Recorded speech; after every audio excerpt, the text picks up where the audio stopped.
Savez-vous, quand la guerre secoue les silences jusqu'à l'os, quand la crise bat son tambour dans la cage du cœur, les émotions s'élèvent nues, incandescentes, et l'homme chancelle pris dans ses propres fractures.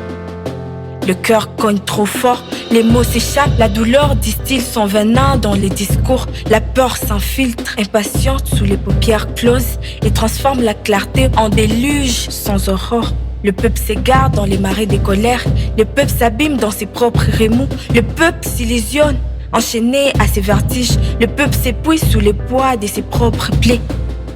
Les émotions furieuses percent les murs du temps, ravivent les blessures qu'on croyait effacées. L'homme perd les caps, la justice, les souffles, et finit par frapper l'ombre qu'il porte en lui. La paix n'est pas de la bouche de ceux qui attisent les tumultes. La peur, la panique ne bâtiront jamais ce que la lucidité réclame.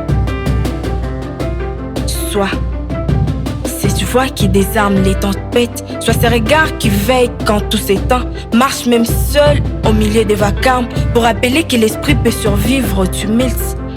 Car seul un esprit en paix peut juger avec justesse, mais la peur tord les repères et la haine déforme la vérité.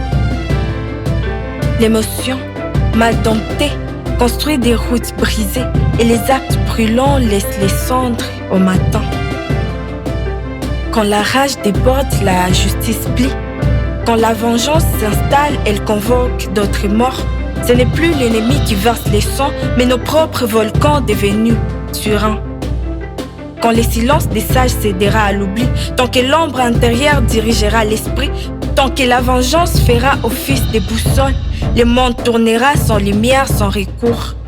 Alors, apprenons à contenir l'onde, à tenir tête au feu quand il veut tout brûler, à choisir la clarté même noyée d'orage, pour qu'un monde plus juste puisse enfin s'élever.